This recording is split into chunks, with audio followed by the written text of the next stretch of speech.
ओडिशारे marathon प्रचार क्रम आज प्रथमे कंधमाल आयोजित विजय संकल्प समावेश विशाल जनसभा को संबोधन करिसेंती प्रधानमंत्री मोदी।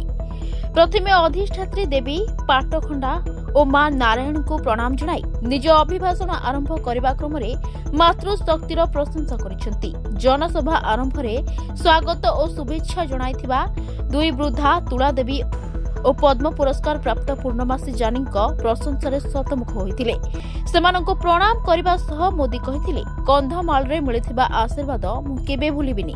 सारा देश रे केभली परिवर्तन आसुछि एहा तार बड़ उदाहरण। प्रथमे वृद्धा तुला बेहेरा त्याग कथा बखाणी मोदी कहिथिले तुला बेहेरा जड़े निशु महिला तांको पाखरे किछि नाही आउ केही भी नाहांती।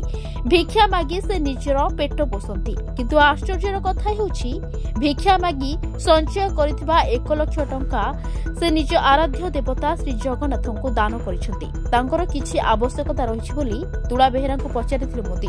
हेले उत्तर रे तुला बेहेरा कहिथिले तांकर किछि भी लोड़ा नाही, लोड़ा केवल महाप्रभु श्री जगन्नाथ का आशीर्वाद। सेपटे से पद्म सम्मान सम्मानित होइथिबा आदिवासी महिला पूर्णमासी जानी को प्रशंसा करथिले। कहिथिले से हेउछंती आदिवासी भाषा रे भजन जनान रचना करथिबा कबीर। तांको भक्ति अनन्य। आज कंधमाल रे एही दुई मां को आशीर्वाद मते मिलिछि। Bureau report Dinalipi live. Dinalipi live को एबे ही लाइक शेयर सब्सक्राइब करंतु।